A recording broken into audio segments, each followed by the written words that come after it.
Sure, why Hey, what's up, not? guys? Rick here. So today, everybody, once again, Sure. Sweet Baby got what it deserved. Um, that's interesting. What I don't keep up with Sweet Baby Inc. I don't know exactly what they do all the time. But yeah, let's jump into it. Like the video first. That's important.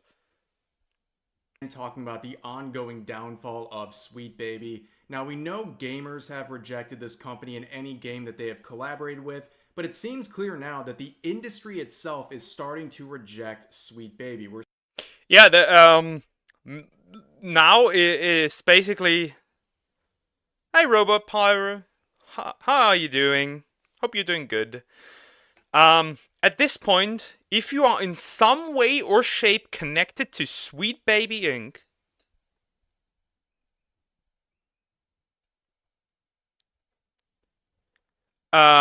what basically happens is that you just don't get hired anymore.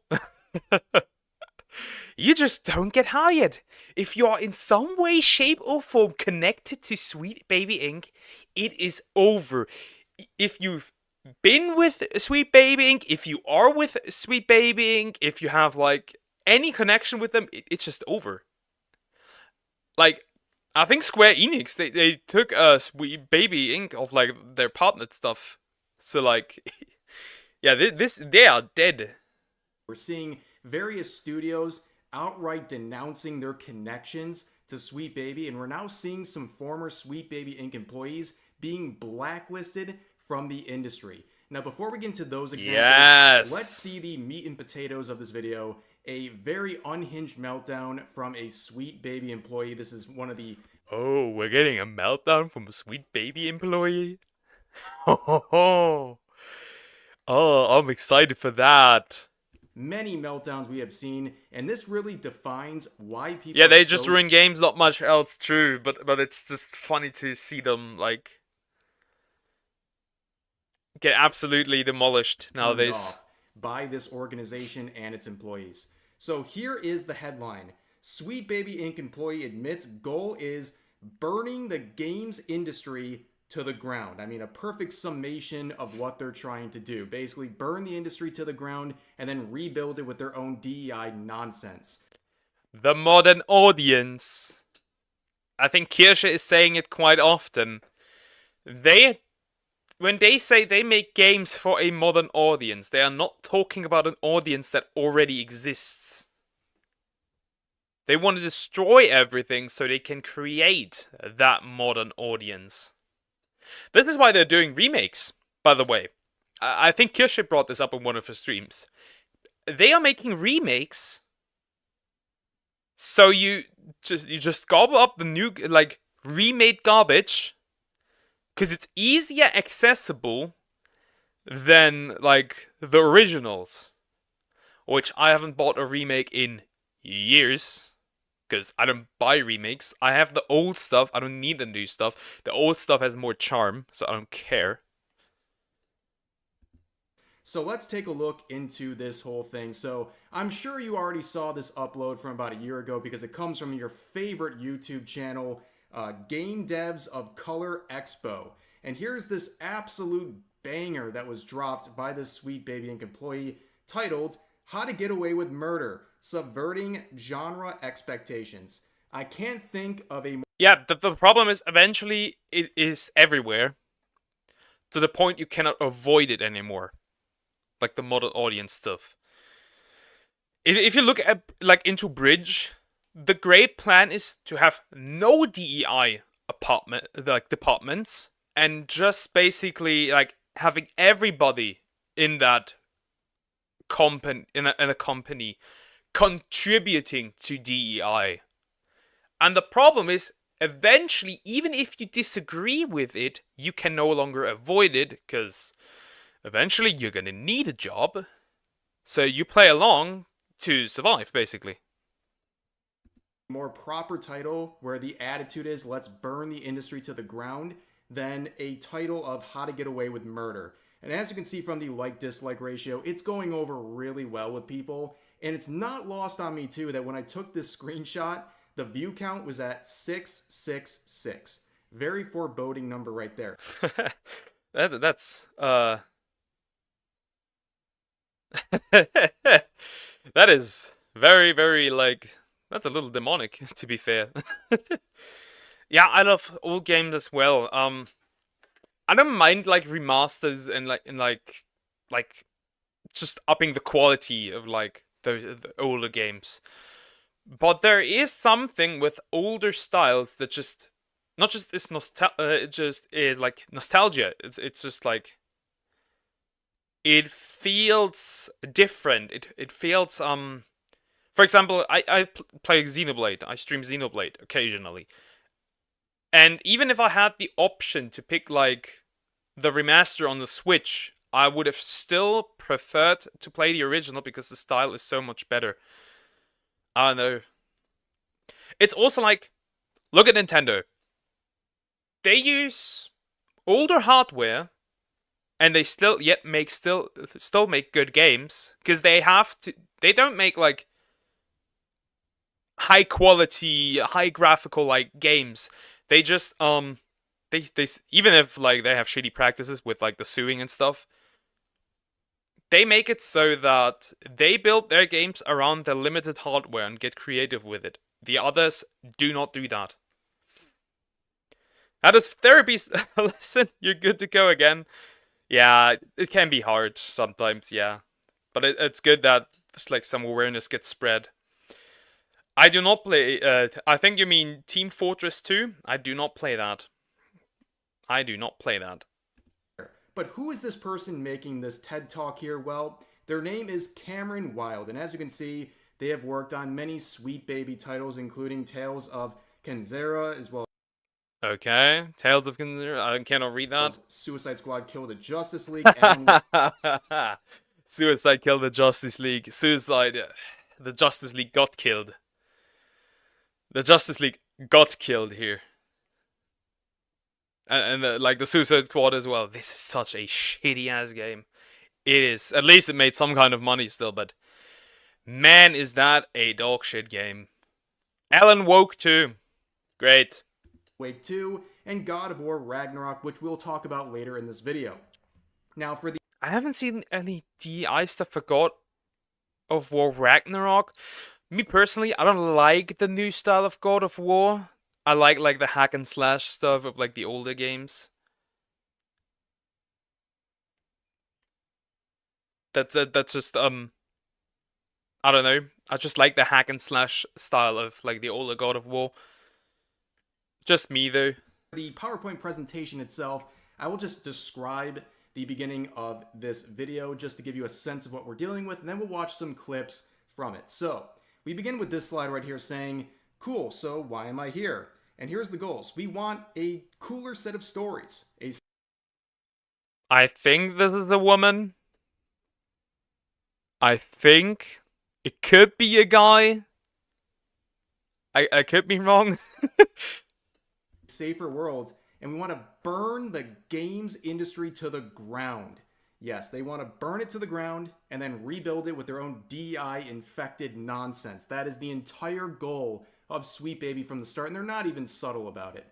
Here's another slide talking about really what's appropriate and what they're trying to do with their various stories. And you can see right here, some of their goals is to stop people who are uncomfortable hearing that not every story is theirs to own. And when they're talking about everyone, they're talking about white people. I think that's... I don't think like the problem is like with like Kratos is that like that they edged him up necessarily.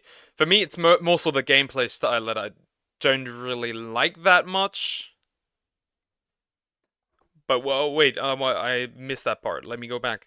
Hearing that not every story is theirs to own. And when they're talking about everyone, they're talking about white people. I think that's not too surprising. Oh yeah.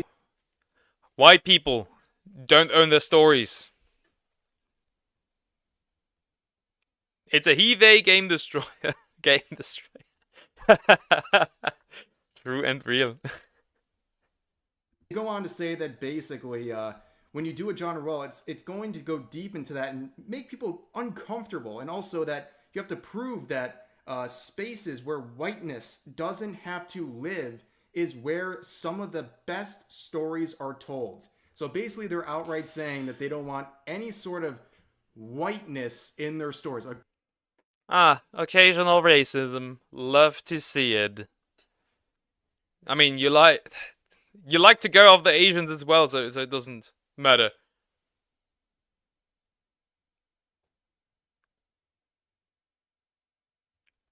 I agree. I agree in that sense, because like, why did he go from like very explosive to like this basically calm and collected old man, and like um a bit more, yeah, I wouldn't say pacifist. I wouldn't really say that, but just like more calm and collected, like what happened. A little explanation would have done well, I guess. Good Racism. story can't be told if there's a significant amount of whiteness, and that would be a Yeah, or if it comes from Asia, then it's also a problem. common theme. They'll also go on to Predominantly Japanese and Chinese. say what their favorite film is. One of their favorite films is Blazing Saddles, and the reason they like this is because it isn't respectful. It's offensive, but it offends the right people because the jokes come at the expense of whiteness. Yes, it is offensive, but it's okay because the target of these offensive jokes in the movie are white people. So, throughout this presentation, there's a lot of talk about Quentin Tarantino, this sweet baby employee. Um, how do I say this? I make fun of everybody. I don't care. No matter skin color, no matter the like sexuality, no matter what you identify as. If I can make fun of you because you're a dumbass, I will. I love shit talking. I'll be real. I love shit talking, and I enjoy to shit talk. Employee has a big problem with Tarantino, calling him an edgelord and saying all these things about his privilege as a white man directing these movies, and that the product of his content, his movies, is something that reflects a patriarchal, white supremacist society. And he even Doesn't Quentin Tarantino do a lot of Western style movies? Doesn't it make sense? Because at that time, just black people were seen as lower people. Doesn't it make sense that that is portrayed in the movies? This is why I say, with all this media, they are trying to rewrite history. We've seen it in other TV shows, other movies that are back in that time. It is okay to look at the past, how it actually, or may have been. You don't need to like be a revisionist and have to change history to your liking. It is okay. goes further to say that Tarantino has not earned the right to laugh. Sort of a context-free version of art is supposed to make people uncomfortable. As an auteur, I still cannot the voice still not allows me to put where this person belongs to. The voice did not help. Quentin Tarantino feels like someone who grasps after edginess when they don't really have any human tragedy to explore the depths of. Wait, let me read that. Death of the Edgelord. When the black critics came out with savage think pieces about Django, which, by the way, again, it is a movie from that time, so it makes kind of sense to make a movie like that. I couldn't have cared less. If people don't like my movies, they don't like my movies. Base statement. This is like I say, what I say, like with my opinions that I have. If you don't like it, you can leave. I'm not gonna block you. I'm not gonna like hate on you. You have all the time to leave. I don't care. And if they don't get it, it doesn't matter. True and real. I don't care what black people think is kind of suspicious coming from a guy who gathers them to him all the time. I think that statement could be overall just like doesn't matter what everybody thinks, not just black. Yeah. It's also like I don't have to care what one specific group has to say. I don't. I just don't.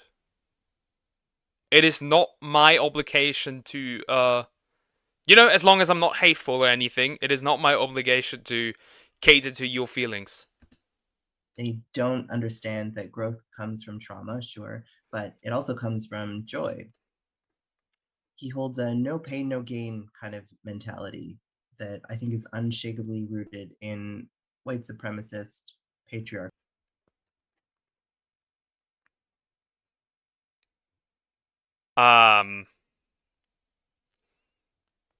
Great things can come from joy, but it's much more the case that great things also come from a lot of pain. That has nothing to do with white supremacy. I wonder what a person like that would say about somebody like Muhammad Ali or Mike Tyson or like David Goggins, who are all black. I wonder what a person like that would say about them. Are they white supremacists? Because all of them went through a lot of pain. Or is that different because they don't have because they're not white? In a scene where the KKK are shown to be a crew of bumbling idiots, we get a feeling that Tarantino is almost there and capable of some genuinely good comedy. But even in reducing such an iconic avatar of racism to a bunch of fools, we're made to feel that racism itself feels silly to Tarantino. But he hasn't earned the right to laugh. Yes, ladies and gentlemen, this Sweet Baby employee tells Quentin Tarantino that he has not earned the right to laugh. That is something that is quite unhinged, but not too unsurprising for a Sweet Baby employee. Now we continue on. They'll have some more. Yeah, comments take about it away. Tarantino, and No more gets pretty PowerPoints for unhinged. Sweet So on Baby. the one hand, they're going to say that, hey, look, I don't hate Quentin Tarantino. I don't have this big issue with Tarantino, but I hope that one day all of their works are criticized out of existence. They literally want Tarantino. So censorship. Because, it's bad when others do it. But it's okay when we do it. Rules for thee, but not for me. Basically removed from any conversation of media. In Tarantino's case, the man seems to thrive on people hating him, and so I don't hate him. But I do think his work needs to be critiqued out of existence, and that he specifically has to be addressed in any discussion of that work. Because Tarantino is capable of genre filmmaking, but the genre he's chosen with Django is blaxploitation. Yeah, that is a mask off Sweet Baby Inc. Did this person just create a new buzzword? Black exploitation? I wonder what it would say about German movies, because a lot of German movies are based on like World War II and like what that happened, like showing what happened, like what could have been like during that time. For example, especially from the point of view of like Jews or someone, would they act the same way? I don't feel like they would act the same way, because that would also be exploitation, like in their terms. It's a movie. It ain't that serious, bro. Employee, or really just a regular Sweet Baby Inc. employee at this point. But they would wrap up their PowerPoint presentation with this slide right here, saying Uh-oh. certain things about the execution of media and what makes a piece of media something that is good. And in this, they say, in a good genre, the identity of your character, specifically your heroes, must define their challenges in the narrative, but it must also define their triumphs. And that good genre must consider the relationship to power. Basically, they're saying that if you have a character of whatever race, the struggles it faces must reflect that of the race of the person they are playing, which is That is kinda racist. Oh my god. absolutely insane and also pretty stereotypical, am I right? I mean, it just sounds very unhinged. I'm gonna be a teacher in the future. That is, if YouTube does not take off. And if I ever have, like, a black student, yeah, I'm not gonna treat you like... I'm gonna treat you the same as everyone else, the same standards, no victim mode here. Because I feel like that mentality of you're black, you're a minority, so you're a victim. I hate this mentality. It scars people for life. It makes them blame everyone else for mistakes that they have made. It makes them not grow because they put everything, like every failure is just appointed to them being a minority. I hate this victimship mentality. I hate it. I hate it. I hate it. I hate it. It is so harmful to those people. So harmful But to their anyways, growth. I want to shout out to Kirsha here. It was actually My Oshi, my queen. She's here.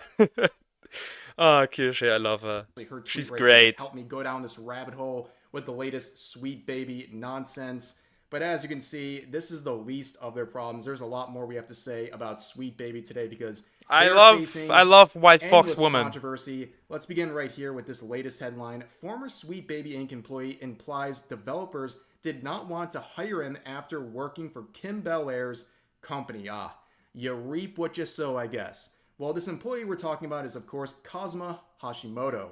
Yeah, that dude came to the rescue for Ubisoft and Assassin's Creed. We've talked about him a couple times in the past week Double or so standards. because he is a Sweet Baby Inc. employee, a former one. He worked there until 2023, and he was used in a New York Times article that was defending Ubisoft and Assassin's Creed Shadows from criticism stemming from this release. Now, in the article, he says many things to the New York Times. He basically displaces all blame for criticism of Assassin's Creed Shadows onto angry Western gamers. He claims that there Yeah, because the Western gamers made Japanese accounts for Japanese YouTube to dislike the video, which had dislike the trailer, which had a worse dislike ratio than even the Western one. Sure, of course, I would love to put that much effort into hating. I don't care, dude. I just don't buy this shit. That's literally it. no people in Japan upset about this game. In fact, he goes even further to say that a bunch of English-speaking users on the internet were LARPing as Japanese users, trying to stir outrage on that side of social media. Now, of course, that can be easily debunked for a million different reasons, but the easiest one... Look at that dislike ratio. Look at that sexy dislike ratio. Look at that. Look at that view count. Look at that view count. Over 10% of the people that watched this have disliked it. Goddamn. Look at that ratio. To notice is the Ubisoft Japan trailer for Assassin's Creed Shadows. I showed this about a week ago, and the like-dislike ratio has actually gotten worse. Back then, it was about 97% dislikes. Now, it's at like 98+%. It's actually got... Wow.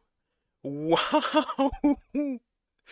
gotten worse. In that time How do period, you do it's gained that? only a few, like a single digit number of likes, but another 2,000 dislikes. It's actually impressive how bad this like dislike ratio is.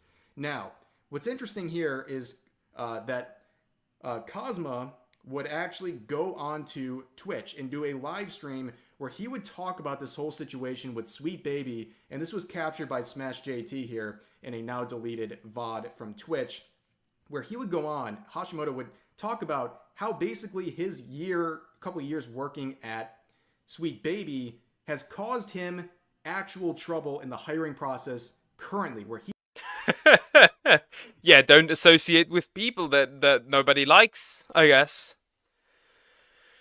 God damn. Yeah, you struggle. he is having a hard time finding jobs because of his connection to Sweet Baby. It's literally like a scarlet letter A in the industry because nobody wants to work with anyone connected with Sweet Baby. You guys do know, like, there are definitely jobs that I've had where, like, people have seen, like, the fact that I've worked for Sweet Baby, and it's been, like, a year since I've even worked with them.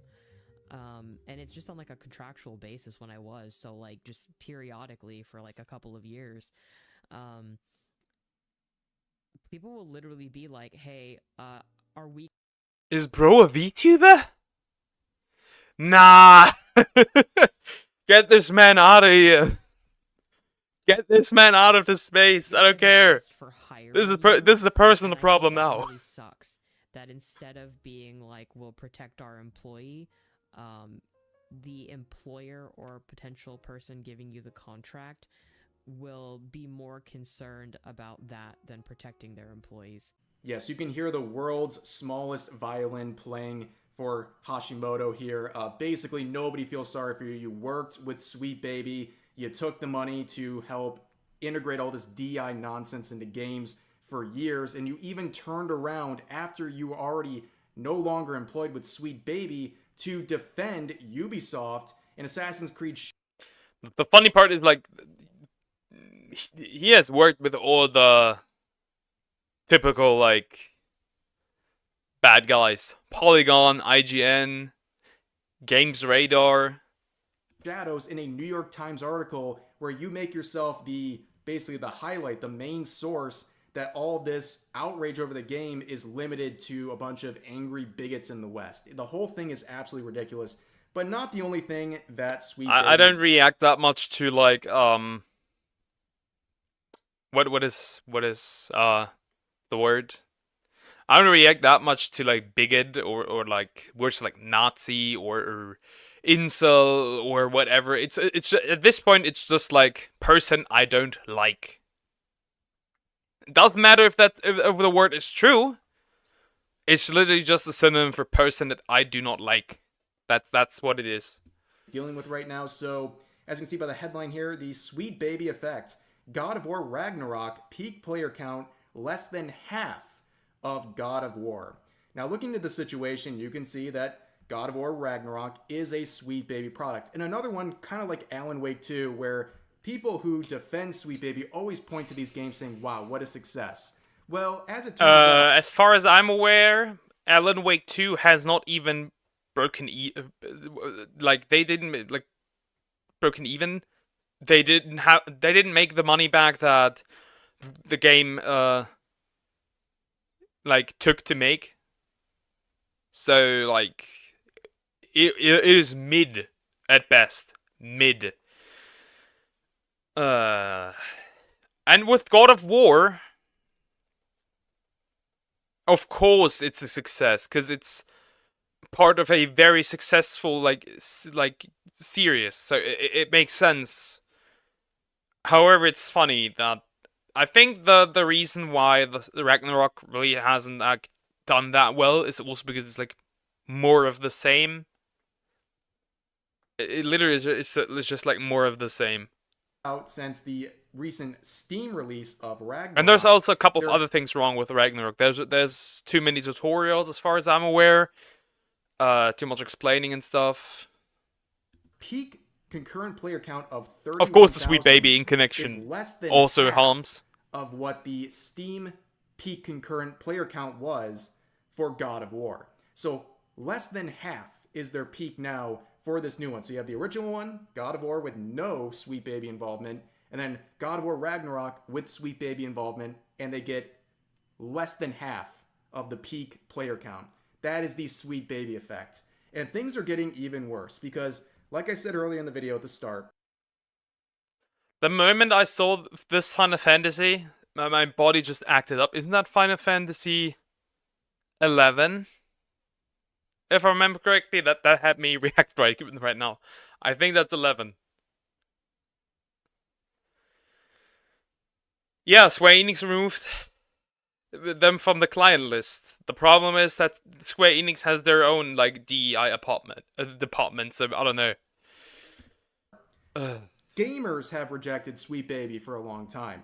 But now the industry is starting to reject Sweet Baby, and whether that is fully within their desires, I don't know. Maybe they've been forced to do it at this point because they know as a business it's a bad thing to be associated with them.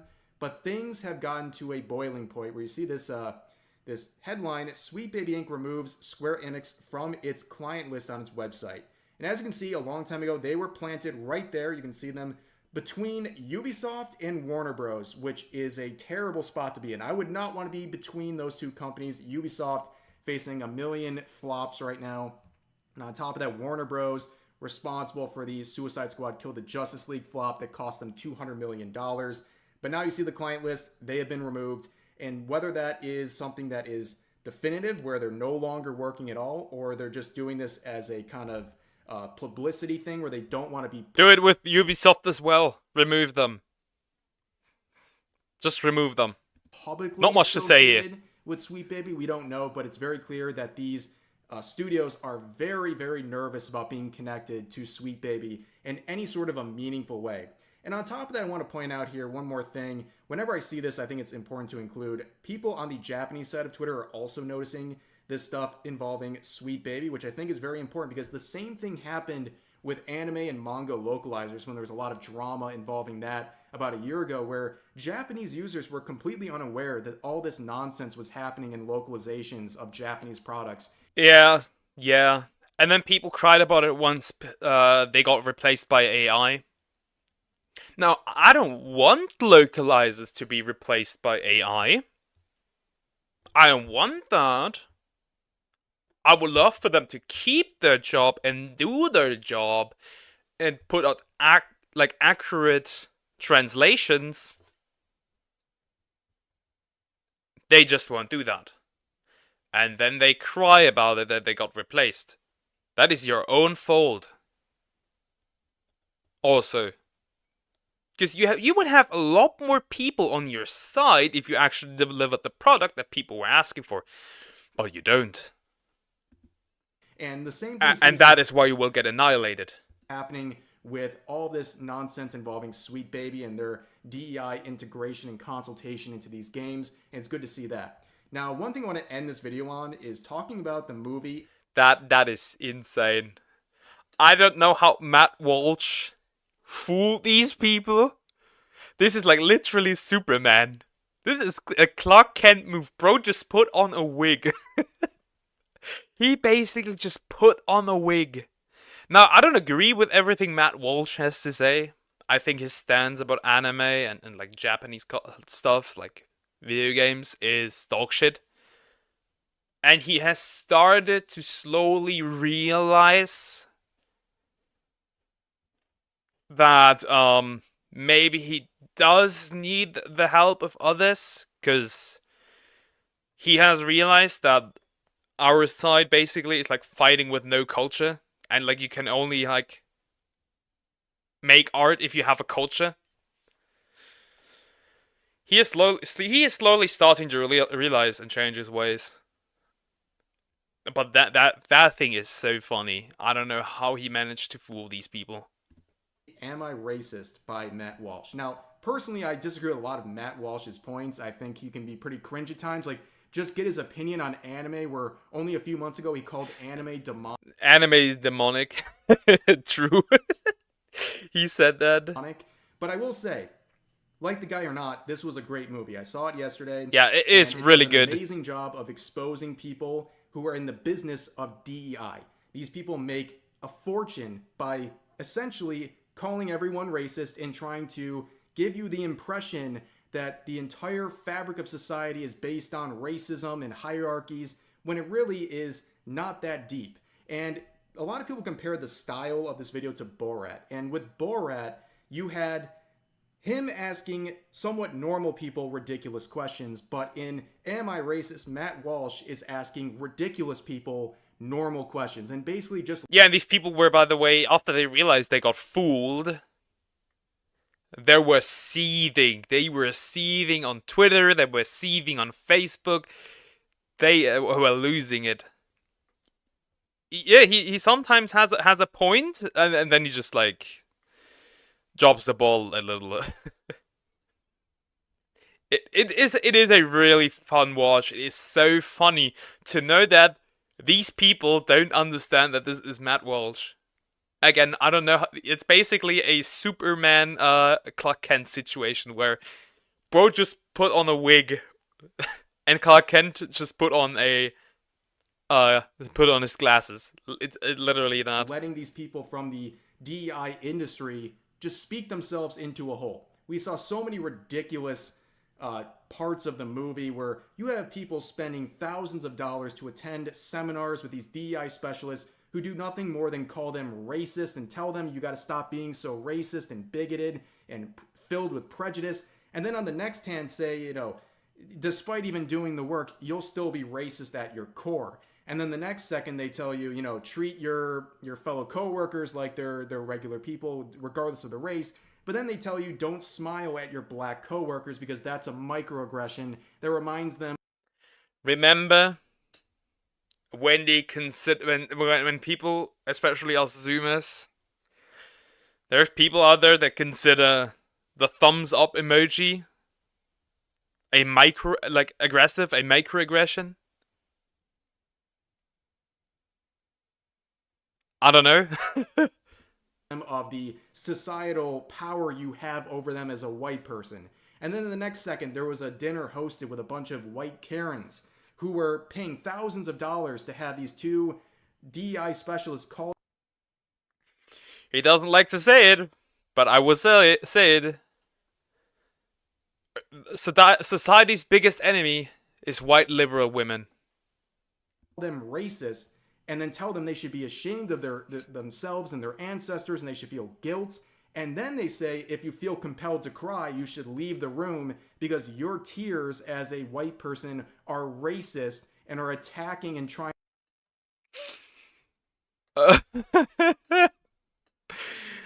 No.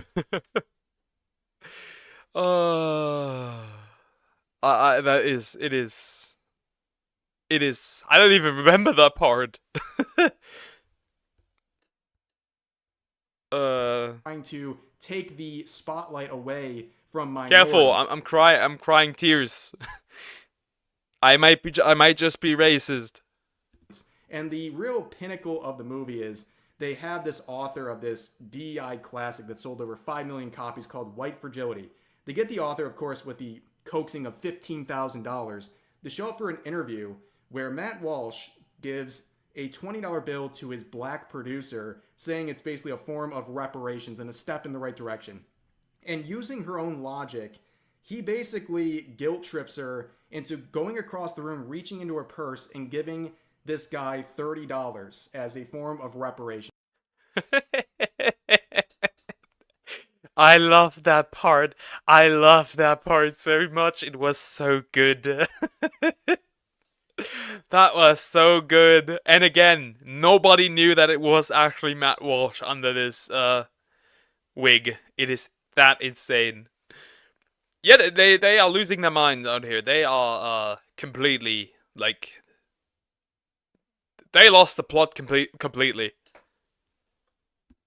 It's the most insane, ridiculous thing, and people made themselves look stupid by basically just speaking their mind. All these DEI specialists, they're a bunch of grifters. It's an absolute scam. They thrive on making you feel guilty for who you are. They thrive on... It's not just what they say that makes them seem stupid. It's also the fact that they didn't realize it was Matt Walsh. They thrive on making a picture of society that deems everyone the victim of either racism or the perpetuators of racism, and that is their grift. And you know how you defeat all of this stuff? You simply say no. Whether it's the people in the Matt Walsh film or Sweet Baby, they're all of the same business. That's DEI. And the way you defeat these people is by saying And Bridge. Do not forget Bridge. no. That name gets said not enough. It is, in its core, it's not DEI, it is Bridge. That's enough. You've gone too far. We're not going to pay you to call us racist. We're not going to pay you to hustle racism. Enough is enough. And that's how you defeat this stuff. And finally, some people are getting on to Sweet Baby in the industry. We know gamers have already dismissed them a long time ago, but now the industry is noticing they are connected to nothing but losses, and they're acting appropriately. But for now, that's going to do it for this video. Obviously, a lot of topics today, so feel free to share your thoughts about them. I think I have shared my thoughts enough.